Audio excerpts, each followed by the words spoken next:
피렌체의 작은 환전상 가문이 교황을 돈으로 매수하고 프랑스 왕실까지 집어삼킨 뒤 결국 대가 끊겨 역사 속으로 사라졌습니다. 르네상스를 만들어낸 장본인이자 암살과 쿠데타를 겪으면서도 300년 넘게 유럽 정치의 중심에 있었던 가문이 있거든요.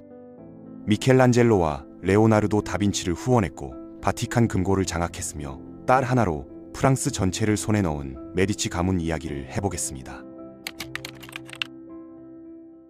15세기 초반 유럽은 전쟁이 아닌 종교 분열로 흔들리고 있었는데요.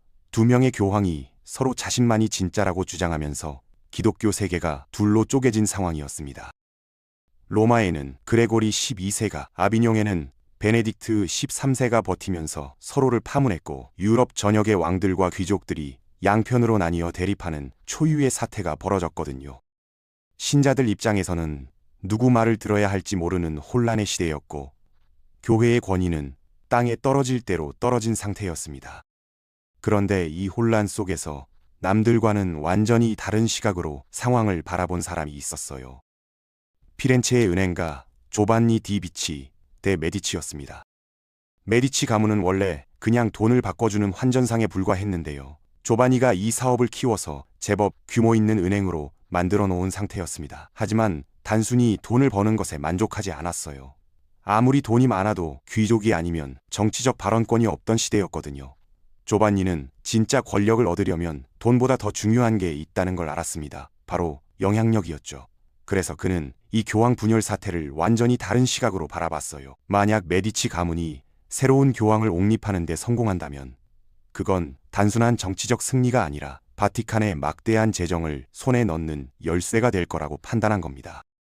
조반니가 점찍은 인물은 발다사레 코사라는 추기경이었는데요. 이 사람의 이력이 정말 특이합니다. 나폴리의 하급 귀족 가문에서 태어났는데 젊은 시절에는 지중해에서 해적질을 했거든요. 무법천지인 바다에서 살아남으면서 교활함과 대담함을 익혔고 나중에 해적 생활을 청산하고 볼로냐 대학에서 교회법을 공부했습니다. 1402년에는 추기경까지 올라갔는데 야망이 하늘을 찌르는 사람이었어요. 두 교황이 서로 싸우는 혼란을 자신이 올라설 기회로 본 거죠. 문제는 야망만으로는 교황이 될 수 없다는 거였습니다. 추기경들의 표를 사려면 막대한 자금이 필요했거든요.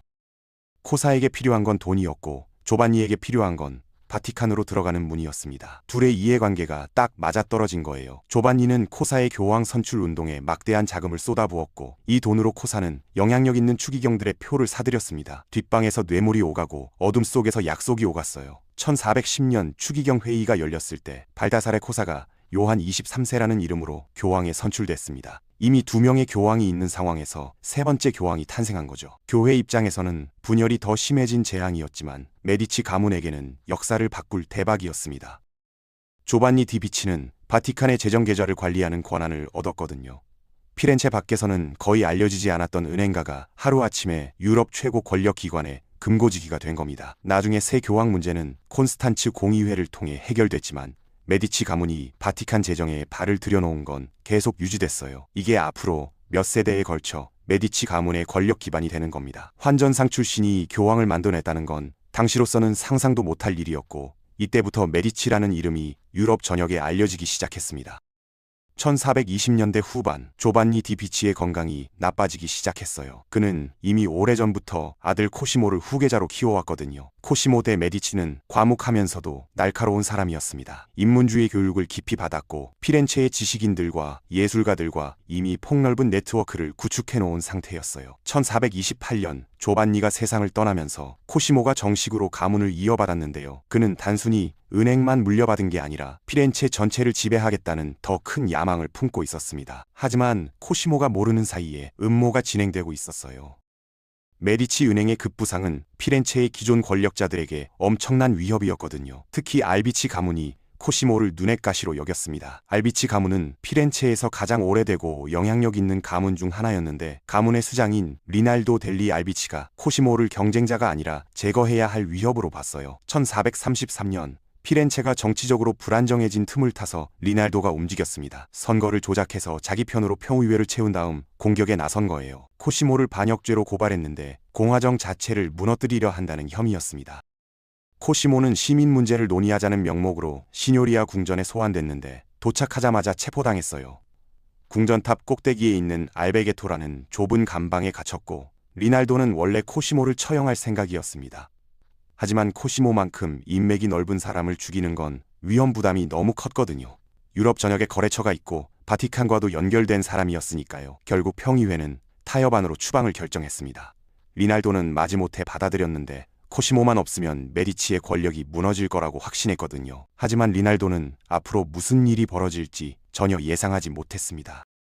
코시모에게 추방은 패배가 아니라 전략적 후퇴였어요. 그는 베네치아로 건너가서 군대가 아닌 동맹과 재력, 그리고 인내심으로 재기를 준비했습니다. 한편 피렌체에서 리난도의 통치는 빠르게 무너지기 시작했어요. 리날도는 공포와 배제로 다스렸는데 이게 엘리트층뿐만 아니라 일반 시민들의 분노까지 샀습니다. 비싼 전쟁을 벌여서 피렌체 재정을 고갈시켰고 상인 계층은 그의 경제정책에 불만을 터뜨렸어요. 주요 동맹도 확보하지 못해서 피렌체는 외교적으로 고립됐고 독재적인 통치 방식에 귀족들마저 등을 돌리면서 코시모 쪽으로 붙기 시작했습니다. 베네치아에서 코시모의 영향력은 오히려 커졌고 피렌체에 코시모를 다시 불러들이라는 압력이 거세졌어요. 1434년 리날도의 쿠데타 시도가 실패로 돌아가면서 피렌체 지도부가 마침내 코시모를 초청했습니다. 그는 환호하는 군중의 환영을 받으며 돌아왔어요. 불과 1년 만에 쫓겨났던 사람이 영웅으로 귀환한 겁니다. 돌아오자마자 코시모는 지체 없이 권력을 공고히 했는데요. 공화정의 형식은 유지하면서 실질적으로는 모든 것을 자기가 결정하는 구조를 만들었어요. 공식 직함은 받지 않았지만 마쿠에서 피렌체를 움직이는 실세가 된 겁니다. 권력을 확보한 코시모 대 메디치는 피렌체를 자신의 비전대로 변화시키기 시작했습니다. 그가 원한 건 단순한 정치적 영향력이나 재정적 지배가 아니었어요. 시대를 초월하는 유산을 남기고 싶었던 거죠. 그래서 도나텔로, 프라 안젤리코, 미켈로초 같은 당대 최고의 예술가들에게 작품을 의뢰했고 이들이 피렌체를 르네상스의 요람으로 만드는 데 기여했습니다. 1440년대에 코시모는 르네상스 혁신의 가장 상징적인 작품 중 하나인 도나텔로의 청동 다비등 제작을 후원했어요. 건축가 미켈로초에게 의뢰해서 메디치 궁전도 지었는데 웅장하면서도 절제된 아름다움을 갖춘 건물이었습니다.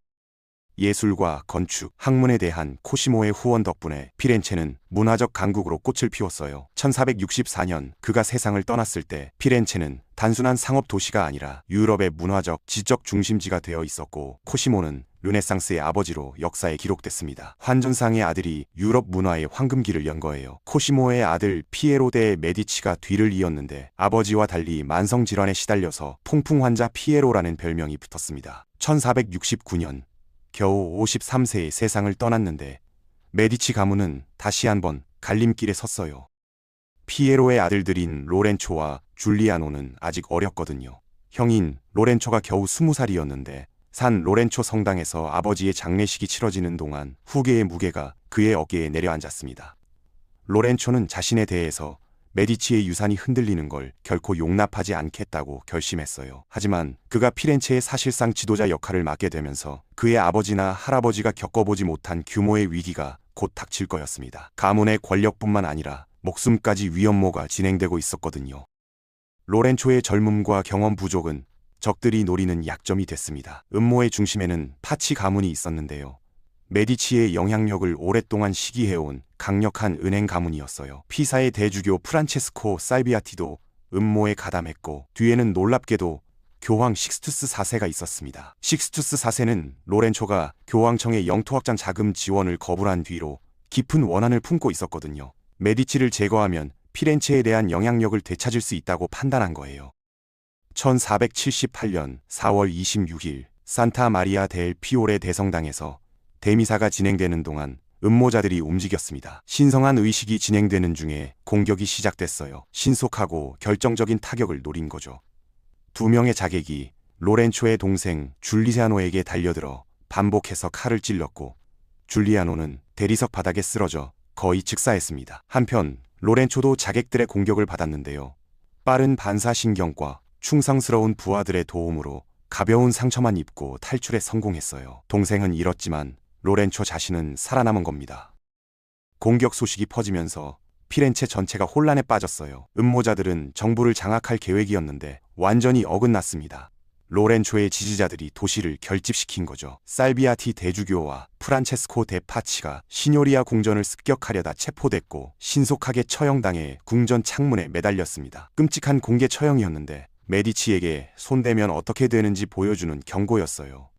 로렌초는 이 위기에서 약해진 지도자가 아니라 피렌체 회복력의 상징으로 부상했습니다. 시민들은 그를 공화국의 구원자로 받들었고 로렌초는 피렌체가 소중히 여기는 공화정 전통의 외양은 유지하면서 신속하게 통제력을 강화했어요. 로렌초는 70인 위원회를 설치해서 전통적인 통치 기구들을 사실상 무력화하고 모든 주요 결정에 메디치 영향력이 미치도록 만들었습니다. 피렌체는 이제 과두정으로 운영되는 거예요. 로렌초는 정치적 천재였는데요. 세금을 활용해서 친구들에게는 보상을 주고 경쟁자들은 약화시켰으며 일반 시민들을 기쁘게 하는 공공사업에도 투자했습니다. 메디치 권력이 확고해지자 로렌초는 피렌체의 문화적 정체성을 구축하는 데 관심을 돌렸어요. 그가 발굴한 인재들이 역사를 바꾸게 됩니다. 로렌초 대 메디치가 미켈란젤로 부오나로티라는 젊은이를 발견했을 때 그는 이 청년 조각가의 잠재력을 즉시 알아봤어요. 자원과 교육을 제공하면서 로렌초는 미켈란젤로를 신성한 아름다움과 원초적 감성을 결합한 인문주의의 이상을 구현하는 예술가로 키워냈습니다. 로렌초의 후원을 받은 또 다른 천재가 레오나르도 다빈치였는데요. 로렌초의 격려 아래 레오나르도의 호기심이 활짝 피어났어요. 비행기계를 스케치하고 인체 해부를 연구하고 비할 데 없는 걸작들을 창조했습니다. 로렌초 대 메디치의 업적은 정말 기념비적이에요. 메디치 권력을 공고히 했을 뿐만 아니라 피렌체를 르네상스의 심장으로 변모시켰거든요. 1492년 로렌초가 세상을 떠나고 그의 아들 피에로가 지도자 역할을 이어받았는데요. 피렌체는 위기 직전의 도시였습니다. 로렌초는 외교의 달인이었는데 피에로는 전혀 준비가 안 돼 있었어요. 너무 어리고 경험도 없었으며 피렌체 내부의 파벌들과 외부의 위협에 완전히 압도당했습니다. 1494년 9월 프랑스 왕 샤를 8세가 첨단 포병과 노련한 용병들로 구성된 강력한 군대를 이끌고 남쪽으로 진군했어요. 이탈리아를 가로지르면서 메디치는 저항할지 굴복할지 결정해야 했는데 피에로의 우유부단함이 재앙을 불렀습니다.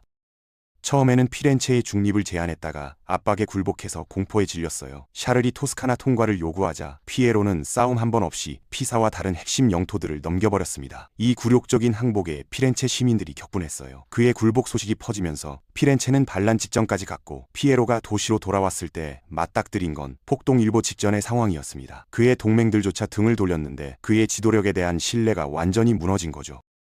하지만 그것만으로 메디치의 운명이 결정된 건 아니었어요. 인기 있는 설교자가 부상하면서 메디치 통치를 무릎 꿇리는 운동에 불을 붙이게 됩니다. 그의 이름은 지롤라모 사보나롤라였어요. 도미니크회 수도사였던 사보나롤라는 부패와 과잉의 환멸을 느낀 시민들에게 희망과 두려움을 동시에 불러일으키는 도덕적 십자군으로 등장했습니다. 1452년 페라라에서 태어난 사보나롤라는 어릴 때부터 종교에 깊이 빠져들었고 23살에 유망한 의학 경력을 포기하고 도미니크회에 들어가 금욕과 헌신의 삶을 선택했어요. 1480년대에 사보나롤라는 자신이 신의 계시를 받았다고 믿는 경험을 했습니다. 사보나롤라의 신성한 분노의 비전은 생생하고 종말론적이었는데요. 불이 비처럼 쏟아지고 피렌체가 죄에 휩싸이며 신의 심판이 임박했다는 내용이었어요. 오늘날의 종말 설교자들처럼 그는 공포와 불확실성을 먹고 자랐고 답을 찾아 헤매는 도시에 구원을 제시했습니다. 르네상스 예술의 허영, 은행가들의 탐욕, 지배 계층의 타락을 맹렬히 비난했는데 메디치보다 더 격렬하게 공격한 대상은 없었어요.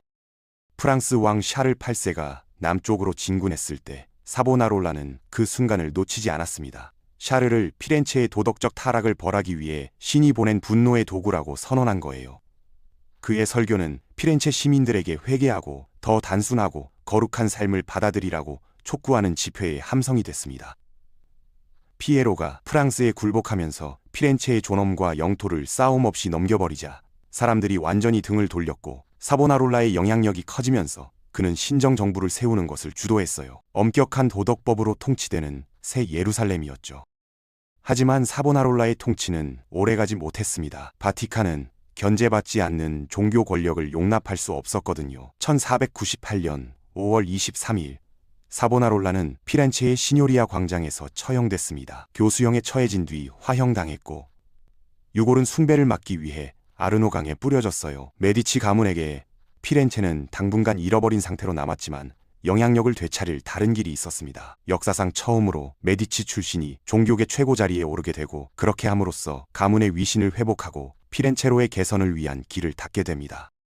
로렌초의 아들 조반니 데 메디치가 예상치 못한 방식으로 가문의 영향력을 되찾으려 하고 있었어요. 어린 시절 조반니는 메디치 궁정의 화려함 속에서 자랐는데 위대한 로렌초가 직접 선택해서 가문의 유산을 종교계로 가져가도록 길렀습니다. 겨우 13살의 조반니는 추기경에 임명됐는데요. 이건 메디치 권력을 바티칸과 얽어매려는 로렌초의 계획이었어요. 13살의 추기경이라니요. 로렌초는 단순히 정치를 하는 게 아니었습니다. 메디치 혈통을 바티칸의 심장에 심고 있었던 거예요. 1513년 37세가 된 조반니에게 수년간의 계산된 외교 끝에 기회가 왔습니다. 교황 율리우스 2세가 서거하면서 조반니는 종교계 최고 권력자가 될 기회를 잡은 거예요. 그때쯤 메디치는 피렌체에서 발판을 잃었지만 그들의 은행 제국과 바티칸 재정 장악력은 여전히 강력했습니다. 조반니 데 메디치는 기회를 포착해서 충성심을 사들였고, 그의 재력과 안전하고 온건한 선택이라는 이미지가 그를 당연한 후보로 만들었어요. 1513년 3월 12일 조반니 데 메디치가 교황 레오 10세로 선출되면서 메디치 출신 최초의 교황이 됐습니다. 교황 레오 10세의 생활 방식은 극도로 사치스러웠어요. 예술에 막대한 돈을 쏟아부어 라파엘로와 미켈란젤로에게 작품을 의뢰했고, 유럽 전역에서 화제가 된 호화로운 연회와 축제를 열었습니다. 레오 10세는 교황직을 자신의 무대로 메디치의 이름과 모든 영광을 과시할 기회로 여겼어요. 허영 프로젝트와 축제, 화려한 행사에 어마어마한 돈을 쏟아부었고, 성 베드로 대성당의 대규모 재건에도 막대한 자금이 들어갔습니다. 곧 바티칸 금고가 거의 바닥났어요. 더 많은 돈을 모으기 위해 교황 레오 10세는 면죄부 판매를 대폭 늘렸습니다. 당시 면죄부는 교회에 돈을 내면 용서를 받는 방식으로 작동했는데요. 금고를 채우려는 움직임이었지만 대신 기독교의 심장을 태울 불을 지핀 거예요. 독일 수도사이자 신학자인 마틴 루터는 교회의 부패, 신의 은총으로 가는 진정한 길인 믿음을 배신한 면죄부 남발에 분노한 사람들 중 하나였습니다. 그래서 그는 면죄부와 교회 부패에 대한 신랄한 비판인 95개조 반박문을 작성해서 비텐베르크 교회 문에 붙였어요. 레오 10세는 루터를 사소한 골칫거리로 치부했지만 이건 수세기 동안 기독교를 재편할 종교개혁의 시작이었습니다. 1521년 레오 10세가 갑자기 사망한 뒤 바티칸은 네덜란드 출신의 개혁가 아드리안 6세를 선출했는데요. 조카 줄리오 데 메디치에게는 예상치 못한 좌절이었습니다. 하지만 불과 2년 만에 아드리안 6세가 미스터리하게 사망하면서 교황직이 다시 비게 됐어요. 이번에 줄리오는 외교적 기술을 발휘해서 지지자들을 모았고 1523년 교황 클레멘스 7세로 선출됐습니다.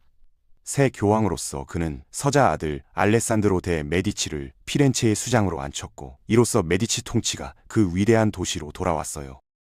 하지만 클레멘스 7세의 재위는 안정과는 거리가 멀었습니다. 유럽은 혼란에 빠져 있었는데 부상하는 개신교 개혁가들과 전쟁 중인 가톨릭 군주들 사이에서 찢어지고 있었어요. 그 중심에 신성 로마 제국 황제 카를 5세가 있었는데 그의 커져가는 권력이 이탈리아 국가들을 위협했습니다. 클레멘스 7세는 처음에 카를 5세와 동맹했다가 이탈리아에 대한 황제의 지배를 우려해서 갑자기 편을 바꿔 손잡았어요. 재앙적인 오판이었습니다. 1527년 5월 6일 경노한 카를 5세의 군대가 로마를 유린했어요. 몇 달 동안 교회들이 약탈당하고 르네상스 보물들이 파괴됐으며 수천 명의 시민들이 학살당했습니다. 이건 로마 약탈로 역사에 기록되는데요. 바티칸 역사상 가장 어둡고 파괴적인 사건 중 하나예요. 클레멘스 7세는 바티칸과 비밀 통로로 연결된 산탄젤로 성으로 피신해 가까스로 목숨만 건졌습니다. 피렌체를 맡은 알레산드로는 잔인하고 편집증적인 통치로 악명을 얻었고 1537년 사촌 로렌조에게 비밀 비례를 구실로 유인당해 암살당했습니다. 권력 공백 속에서 먼 친척인 17살 코시모 1세가 선택됐는데 엘리트들은 그를 조종하기 쉬울 거라 생각했어요. 완전히 틀렸죠. 코시모는 반대파를 철저히 제거하고 친위대를 만들어 군사력을 장악했으며 1555년 시에나를 정복하고 1569년 토스카나 대공 칭호를 얻었습니다. 메디치를 은행가 가문에서 진정한 군주로 변모시킨 거예요.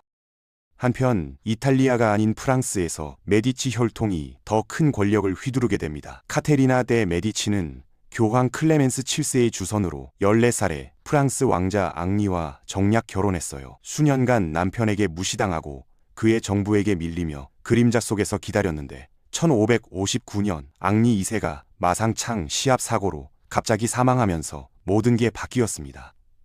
어린 아들들이 차례로 왕위에 오르면서 카테리나가 실권을 장악했어요. 메디치가 도시국가가 아닌 프랑스 왕좌를 다스리게 된 겁니다. 하지만 프랑스는 개신교 위그노와 가톨릭 귀족들의 종교전쟁으로 찢어지고 있었어요. 카테리나는 양측의 균형을 맞추려 했지만 외교에는 한계가 있었습니다. 1572년 카테리나의 명령으로 수천 명의 개신교도가 파리 거리에서 학살당한 성 바르톨로메오 축일 학살이 벌어졌어요. 가톨릭 지배를 확보했지만 무자비한 왕비라는 낙인이 영원히 찍혔습니다. 1589년 카테리나가 죽고 마지막 아들 앙리세가 암살당하면서 발루아 왕조가 끝났어요. 이탈리아의 메디치 대공들도 점차 쇠락했습니다. 코시모 1세의 아들 프란체스코 1세는 아버지의 비전도 규율도 없었고 부패가 퍼지면서 메디치의 영향력이 약해졌어요. 치명타는 남자 후계자를 낳지 못한 것이었습니다. 1737년 마지막 메디치 통치자 잔 가스토네가 후계자 없이 사망하면서 피렌체는 오스트리아 지배 아래 들어갔어요. 피렌체에서 바티칸으로, 바티칸에서 프랑스 왕실까지 올라간 야심찬 은행가 가문은 그렇게 역사 속으로 사라졌습니다. 하지만 그들의 유산은 르네상스 예술과 건축, 현대 유럽 문화 자체에 남아 있어요. 메디치는 단순한 통치자가 아니라 현대 세계의 건축가들이었습니다.